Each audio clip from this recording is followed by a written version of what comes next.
ये देखो मछली पका रहा है राजस्थान में।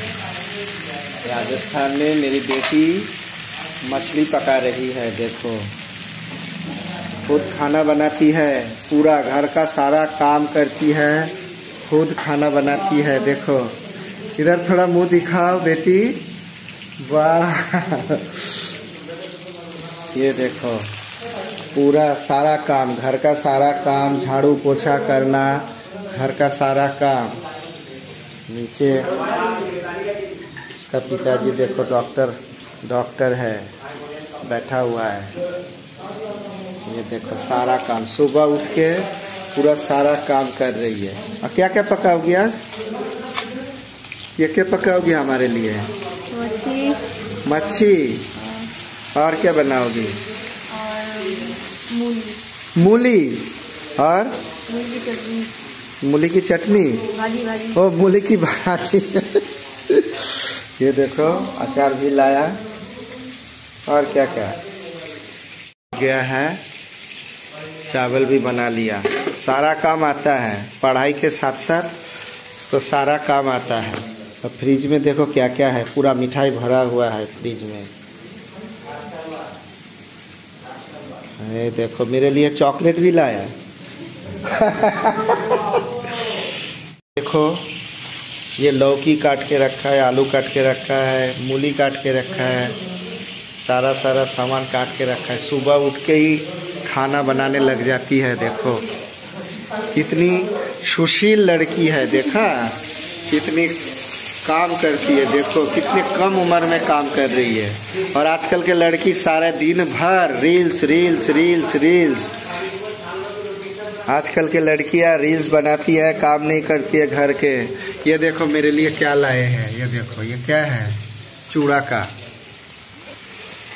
हेलो दोस्तों, ये देखिए मूली भाजी, और ये मिर्ची भाजी, और ये देखिए अंडा ऑमलेट। मछली अभी आने वाली है, वो भी खाना है। এখন আমি মেয়ের বাড়িতে আছি। আমার মেয়ে মানে ভাইয়ের মেয়ে, মানে আমারই মেয়ে হয়। এখন নিজে রান্না করেছে, এত কষ্ট করে রান্না করে, সারাদিন রান্না করে কষ্ট করে, সারাদিন লজ্জা পায়। সেজন্য মুখটা আমি দূর থেকে দেখাচ্ছি, কাছ থেকে দেখালাম না, ঠিক আছে? এই যে মেয়ের হাতের রান্না খাওয়া বাবার সৌভাগ্য।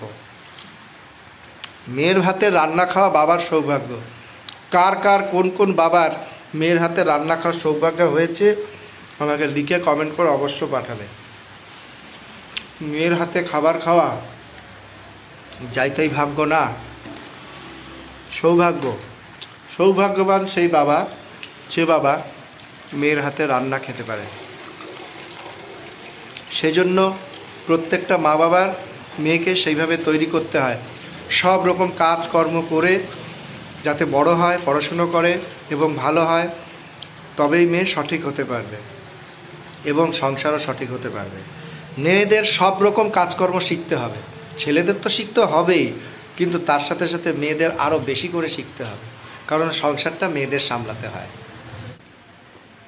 নন বেঙ্গলেরা এত পরিমাণে রুটি খায়, তেল মশলা আচার ঝাল, মানে যে কোনো জিনিস এত পরিমাণে খায় যাতে ওদের শরীরে আর সহ্য করতে পারে না, খুবই শারীরিক প্রবলেম হয়। বেশিরভাগ সময় নন বেঙ্গলিদের মধ্যে এই ব্যাপারটা আছে। কয়দিন ধরে রাজস্থানে আছি।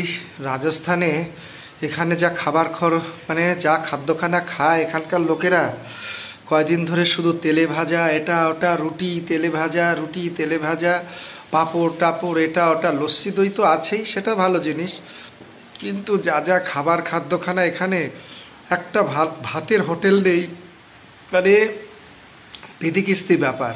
3-4 দিন মাছ মাংস না পেয়ে মানে মনটা একদম আকুপাকু হয়ে গেছে ভাত না খেয়ে। তাই এই এখন ভাইয়ের বাড়িতে এসেছি রাজস্থানে। আমাদের এখানে এখন মাছ পেয়েছি। বাঙালি হচ্ছে ভাতে মাছে বাঙালি একদম। শরীরে যদি মাছ ভাত না ঢোকে, শরীর সুস্থ থাকে, রুটি খেয়ে শরীর যায় কষে। এই জন্য তো এখানকার লোকদের রোগ ব্যাধি বেশি। লোকেরা বলে মাছ মাংস যারা খায় তাদের রোগ ব্যাধি বেশি, আসল কথাটা হচ্ছে ভুল। যারা এই সমস্ত শুকনো খাবার খায়, এখানকার লোকরা জল ঠিক মতন খায় না, রুক্ষ দেশের মানুষ, তারপরে রুটি খায়।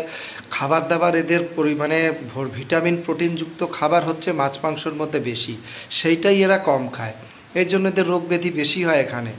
কিন্তু আমাদের এখন অনেকে বোঝানো হচ্ছে যে মাছ মাংস বেশি খেলে নাকি রোগ ব্যাধি বেশি হয়, কিন্তু সেটা না।